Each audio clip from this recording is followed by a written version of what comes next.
Okay, we are now in the book of Matthew, chapter 7. We're still in the Sermon on the Mount, which is chapter 5, 6, and 7. Book of Matthew, chapter 7.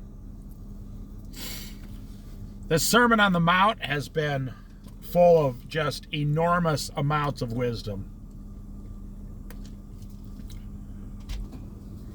Just go back to my Bible study playlist and listen to all chapter Matthew 5, 6, and 7.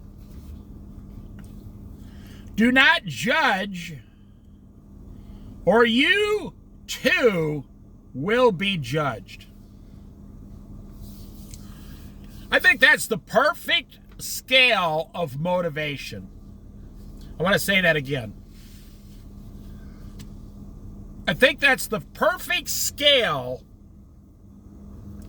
to motivate people. Now, Cain, in the Old Testament, Cain killed his brother Abel. And God said, you will roam the entire earth your whole life. That was his punishment. Why did God do that? I don't know. God is perfect. I'm not perfect. I don't have the answer. I probably would have killed, if I was God, I would have killed Cain immediately. But that's not what God did. He said, you will roam the earth your entire life. And Cain said, Lord, other people will kill me. They'll see me and kill me. So God put some kind of name or symbol or writing on Cain's forehead. And he announced, anyone who harms Cain, that's what the writing meant. Anyone who harms Cain will receive double whatever they do to Cain.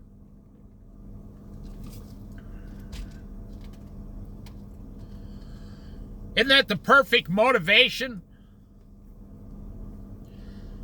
So you're alive thousands of years ago and you see Cain walking down the street and you're like, hey, that's the guy that killed his brother. Let's kill him.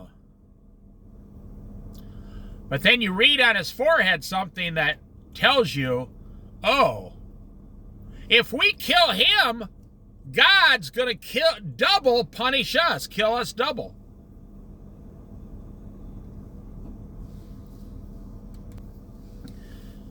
If we chop off one of Cain's arms, God's going to chop off double both our arms. And I say, isn't that the great motivation in life?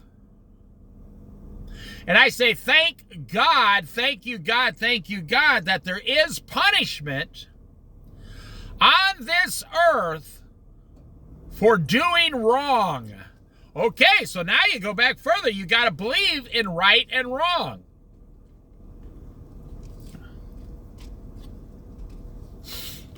And right and wrong is something that's outside of you.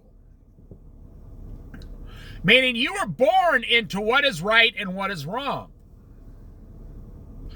Right and wrong is the laws that you adapted. Now that's why a lot of people are in prison today. Big, huge, maximum security prisons. In prison for life because they never adapted the right and wrong,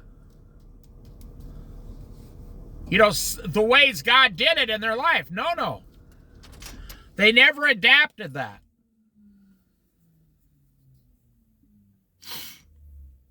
They went with their own rules that anything they do is right because it feels good, and now they're in prison for life.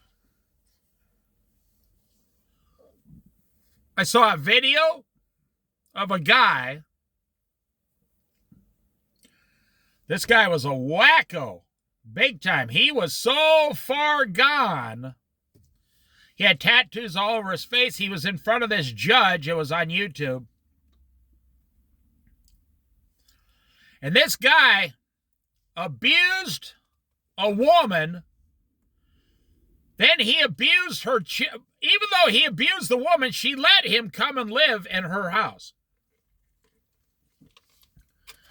Then he abused the children. The judge said to this guy, I've been a judge for 30 years, and you are the most despicable case of child abuse I've ever seen.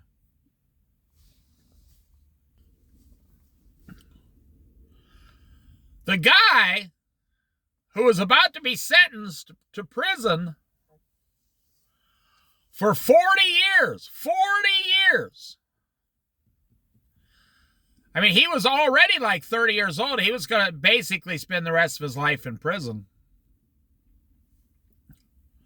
He was telling the judge that I'm not wrong, you're wrong. Then the judge started yelling at the mother, saying, you're just as guilty, even though you're not on trial, for allowing such a man to come and live with your children after you knew he was the sexual abuser of you. And that woman sat there and yelled at that judge and says, nope, I did nothing wrong. Listen to this. Do not judge, or you will be judged. For in the same way you judge others, you will be judged, and with the measure, like the ruler, the measuring rods you use, it will be measured to you, back to you. Isn't that the greatest motivation you've ever had on earth? God's doing you a favor, my friends. You can get a lot of money tomorrow. What is tomorrow? Monday morning? Today's Sunday? It's hard to tell what day it is when you're retired. Seriously, you don't look at the clock, the calendar that much. You look at the clock, but not the calendar. Oh, it's still October. Okay. No, I'm just kidding.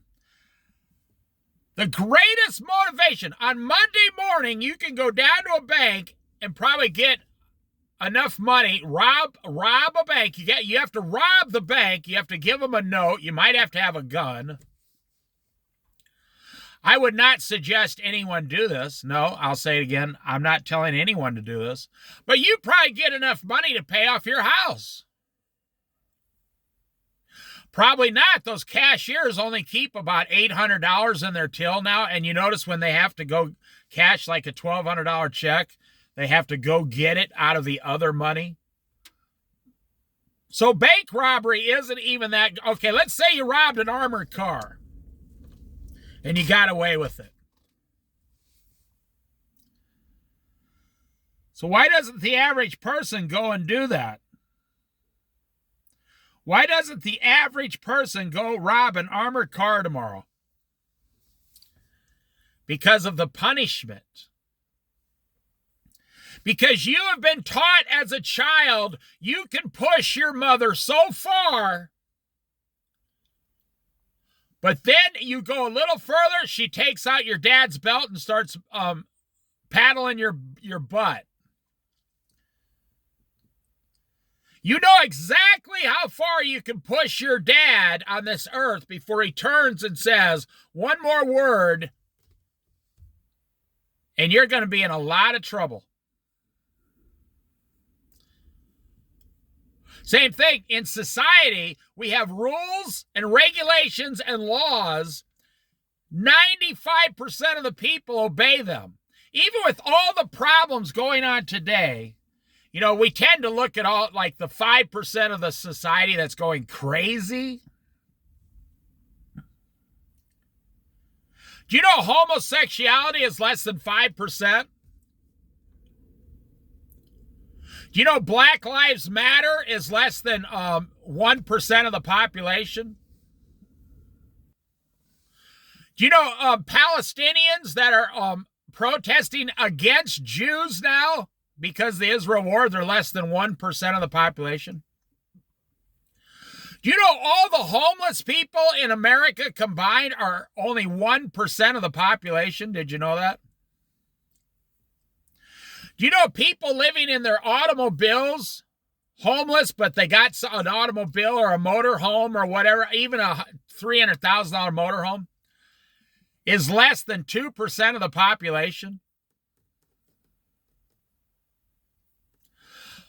But 65% of the population has less than 2 weeks of supplies on them and less than 2 weeks of finances in the bank.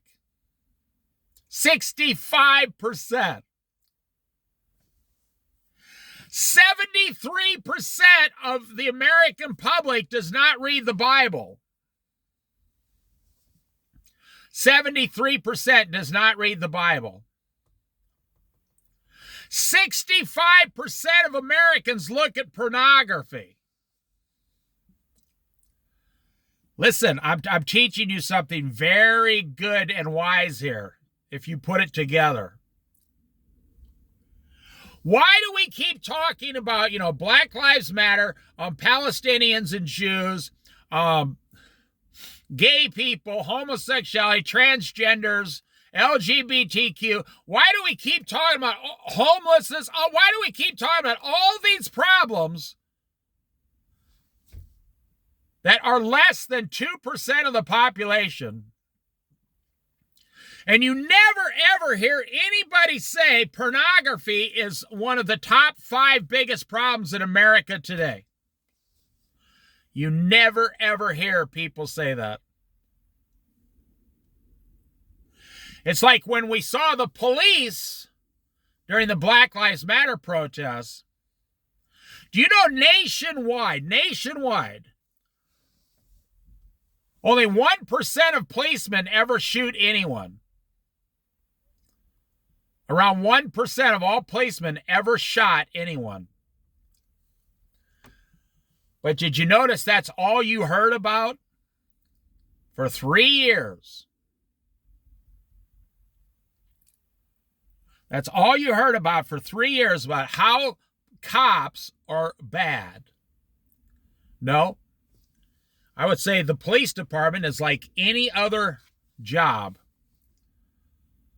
About 10% of the employees suck, and about 5% of the employees are really horrible, horrible employees. So about 10% of the police are not that good, and 5% of them are like evil. But what about the 95% that do the job pretty good every day? How come we never talk about that? Well, I'm going to teach you something. Who's in charge of this world? The devil is roaming back and forth like a roaring lion. Now, you're going to like the point I make here. It's something God taught me, and I'll get to it. The devil is roaring back and forth. Do you know that the devil never talks about pornography? Do you notice that? You never hear news articles about how pornography is bad. No. We hear about banning books in school. What does the world have, like 10 billion different books now? And we get up and ban one book or 10 books, and that's all you hear on the news. You see homeless people down the street. They say, oh, these cities, they're completely crumbling because of homeless people. Really? Is that even possible? Aren't most homeless people in just like 5% of the city? Whatever city it is. So you can just go to the other 95% of the city and do whatever you want and never see a homeless person. Why do we never solve the problem of racism in America? And I'm going to say something that is, depending on who you talk to, because racism, only about 10% of the people in the world are racist. And that includes black people and white people. I'm telling you something that'll blow your mind. The problem is already solved. If you looked at the problem you say, Well, what's the percentage of racist people? Say about 5 to 10%. So 95% of people get along with each other? Yeah. Oh, it sounds like the problem's been solved already. Ah, but that wouldn't make you millions and millions of dollars now, would it? Okay, what about the homosexuality problem in America? Because according to the news, every single person in America is a gay person.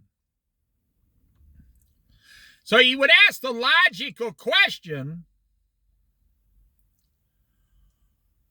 well, how many people in America are gay? You say less than 3%. Oh, so 97% of people are straight. Yes. Huh. So that doesn't sound like much of a problem to me.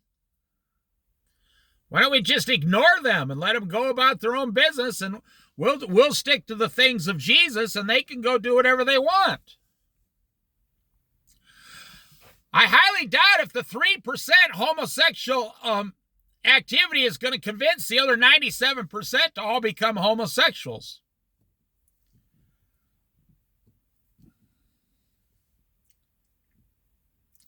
Well, what about homeless people? What's the population of homeless people in America? Less than 1%. Less than 1% of 360 or 50 million people. Oh.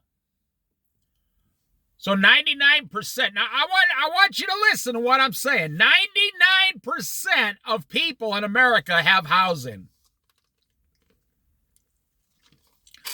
When is the last time you've heard 99% of Americans have housing?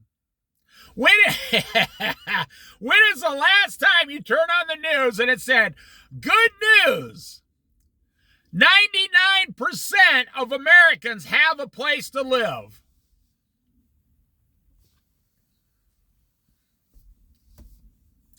You have never heard that one single time.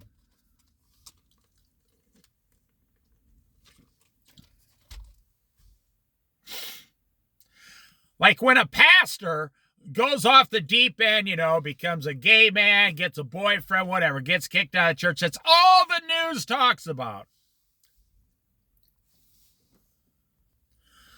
I'm going to ask Google a question. How many pastors and ministers in America?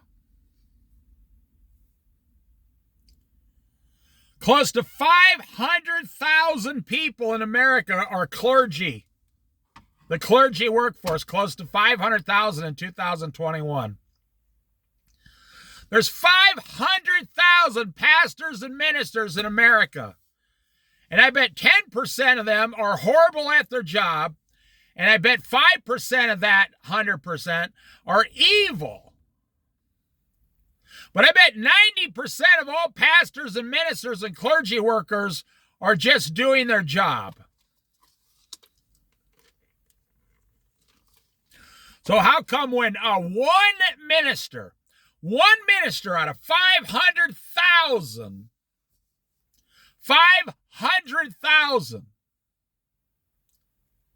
how come that's all the news talks about is this one minister? Now, believe it or not, we are having a Bible study. I did not get off track 1%. We are having a Bible study. Do not judge, or you too will be judged. For in the same way you judge others, you will be judged, and with the measure you use, it will be measured to you. I'm going to ask Google another question. How many murders in the United States?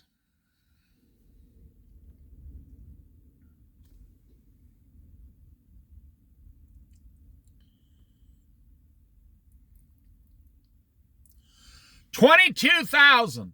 22,000 people were murdered in America last year.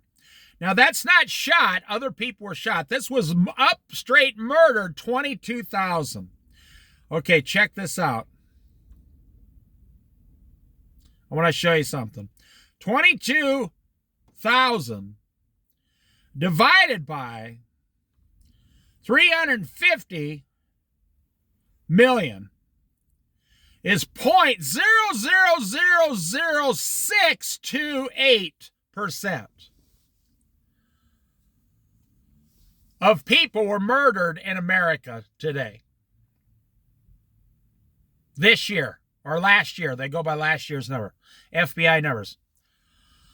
22,000, less than 0.5% of people were murdered in America. Now, what do you hear? We got to get rid of all the guns in America. We have to get rid of all the guns because the killings are completely out of control. But that doesn't even, only about 20% of those people murdered were murdered by guns.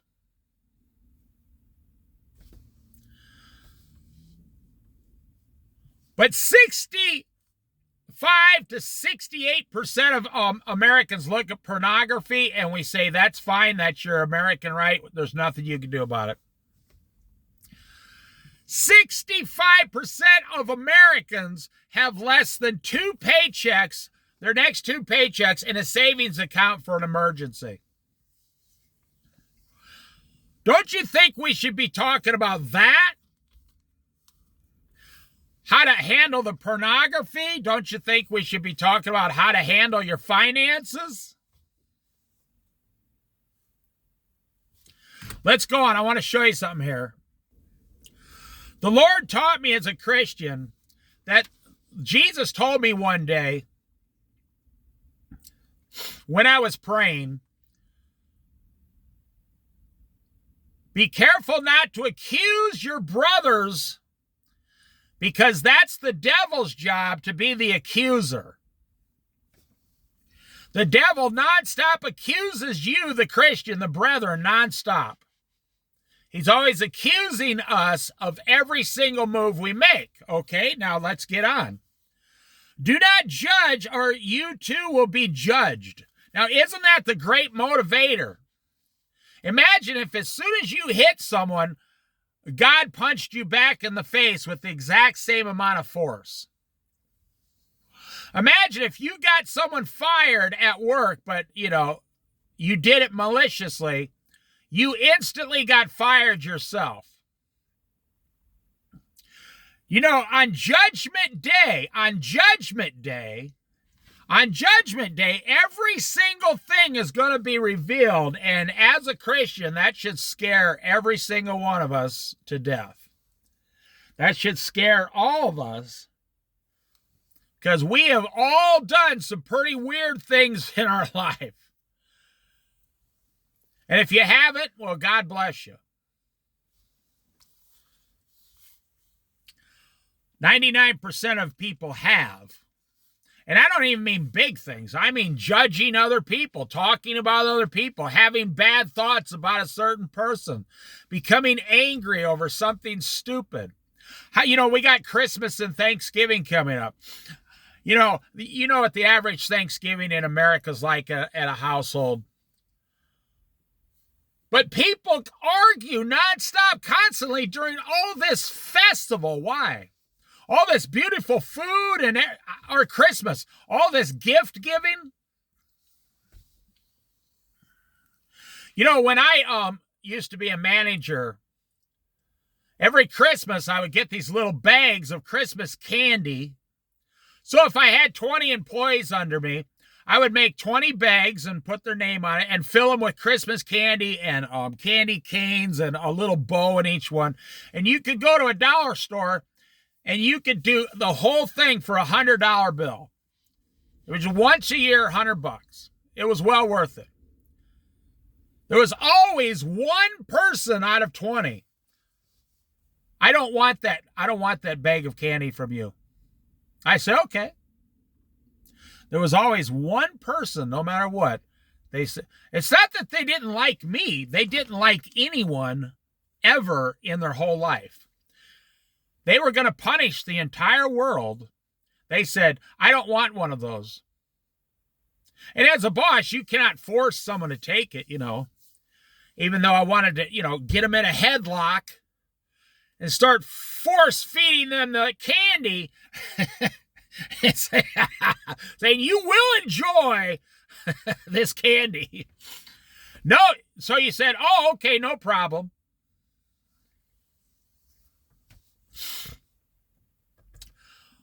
So I'd walk up to the youngest, kid working there. I'd say, I didn't say so-and-so doesn't want theirs. I said, hey, I had an extra. Would you like it? And God bless the young in heart. They're like, oh, yeah, I get 2 bags. All right. Woo, double score, double score. They'd be so happy. Do not judge, or you too will be judged. For the same way you judge others, you will be judged. And with the measure you use, it will be measured back to you. You might not be judged until Judgment Day. And then you have to pay everything at once. And you're sent to hell. Wow. And maybe the person you were judging, God saved them and they're going to heaven. Now you're going to feel pretty stupid about that. Why do you look at the speck? I love this example. It's one of my favorite Bible verses. It reminds myself to keep myself in check. Why do you look at the speck of sawdust in your brother's eye and pay no attention to the plank in your own eye? Now, a speck, like if you've ever sawed wood with a saw, all the sawdust is falling on the ground. So you take a speck of sawdust, and that's a representation of how big your brother's problem is, the one you're judging. And yet the Lord is saying you have things in your life that are as big as a whole plank, like a 2x4 or a 4x6 in your eye. He's giving you an example. The Lord is telling you the truth is you, me, everyone has big, huge 2x4 problems in our own life that we probably created. But we're always looking at the speck, the little tiny problems that other people have. So I have one brother who's alive, and he lives in Arizona. And he's 3.5 years older than me. I got to put in that half a year in case he's listening. Because, now you see, brothers, the Bible says brothers were born for adversity. I mean, we've come at each other our whole lives as brothers, but we're still, we've known each other 61.5 years. Did I mention that I'm the younger brother and better looking? But you see, I would look at something in my brother. He's my blood brother and he's my Christian brother. He's a believer in Jesus. But I will look at some little speck about him when we were younger, you see, and dwell on some little speck problem he has. And the Lord is saying you should be looking at the major big problems you have. Why are you judging your brother? And he's done the same to me. That's what brothers are. I'm not saying it's right. I'm just saying that's life in America. And like I said, we're both Christians. We still love each other as Christian brothers. But why do we dwell on each other's tiny little problems? Now listen to this. Why do you look at the speck of sawdust in your brother's eye and pay no attention to the plank in your own eye? Well, I want to say something here. Wouldn't it be nice to be like a child looking at your favorite toy? And you know how a child, there could never be anything wrong with their favorite toy. Even if like one of the arms fall off, they're like, nope, it's still good. I still love this toy. If one of the legs fell off or the wheels on the car or something, like, no, I can still use it. It's still my favorite toy. That's really how God looks at you and I He looks at every single one of his children as his favorite. Now, God has no favorites, but if he did, all of us would be his favorite. Every single one of us would be God's favorite. And we make a few mistakes, hopefully unintentionally, but we make a few mistakes as Christian believers. God doesn't just come down and start pointing them out and raking you across the gravel, and no. He comes down and says, I love you. Let's just look at this one area and try to better this one area so it doesn't grow into some big, huge thing in your life and destroy you. I've always wondered what it would be like to genuinely love everyone you meet. Now, I don't have that personality. I'm not saying I've ever done that. No, I've never done that. But I've thought about it as a Christian, and not so much for the other people. I thought about this years ago, that how it would solve my own problems and make my life easier if I just stopped arguing with other people who wanted to argue or debating or whatever. Now, I've never had a really problem doing that, because when things get to a certain point, I usually just walk away. But imagine what life would be like if you loved everybody like God loves you. A lot easier said than done, you see. How can you say to your brother, let me take the speck out of your eye, when all the time there is a plank in your own eye? You hypocrite. First, Jesus is calling us a hypocrite here. He's calling me a hypocrite. He's calling you a hypocrite. We are all hypocrites in this area. First, take the plank out of your own eye, and then you will see clearly to remove the speck from your brother's eye. Do not give dogs what is sacred. Now this gets real confusing. Do not throw your pearls to pigs. If you do, they may trample them under their feet and turn and tear you to pieces. What does that mean? We were talking about judging and looking at our brother's problems compared to our problems. And then all of a sudden, he starts talking about pearls and pigs. And all of a sudden, he starts saying, do not give to the dogs what is sacred. Okay, I can sum those verses up by saying, do not give the devil a foothold. I'm not saying it's a better way to say it. I'm saying it's a better way to understand it. Do not give the devil a foothold in this area. As all Christians, you've heard, do not give the devil a foothold.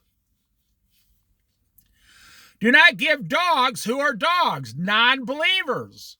Non-believers. What is sacred? Oh.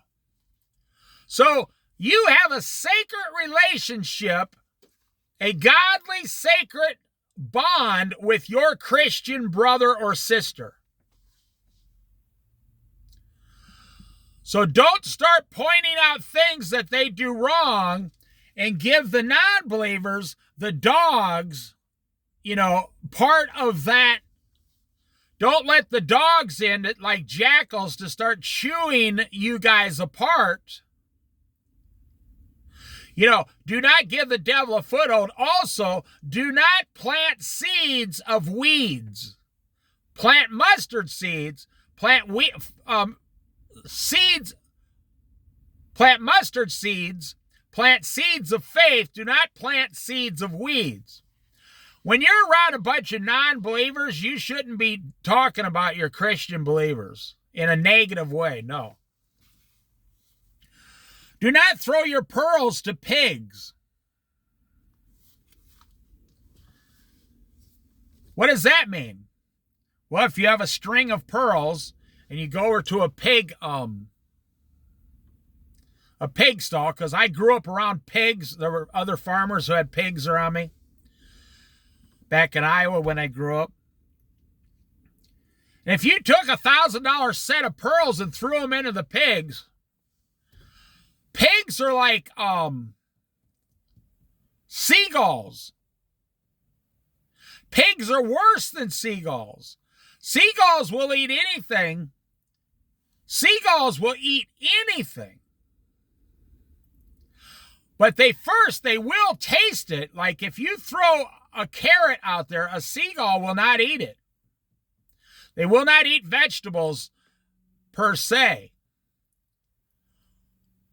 But pigs, they will eat anything and everything you could even give them, even wood. They'll even eat metal if you keep it small enough. If you throw your pearls to the pigs, they'll run up there, wee, wee, wee. They'll run, they'll start running each other over. All they see is potential food. They'll start swallowing the pearls with big, huge clumps of mud. The next day they'll, excuse my language, the next day they'll poop them all out and they'll be useless. In other words, if you throw your valuables to pigs, you can kiss your valuables goodbye. I've seen pigs, I've seen farmers just for fun into their pigs throw like basketballs, and I've seen a pig eat a baseball once. A whole baseball. Just chew it up and eat the whole thing. Or if you throw some furniture out there or even wood, pigs will start to try to eat the wood. And they're like goats. They're like goats on steroids. Do not give dogs what is sacred. Do not throw your pearls to pigs. If you do, they will trample them under their feet and turn and tear you to pieces. That's why I say, you see homeless people on the street and you want to give $10 to help them, send the $10 to the local homeless mission or your local Salvation Army or your local Goodwill even. Send the $10 to someone who can turn it into $50 and actually do some good. If you give the average homeless person a $10 bill, they will devour it 1 hour later and then turn, and they might rob you for the rest.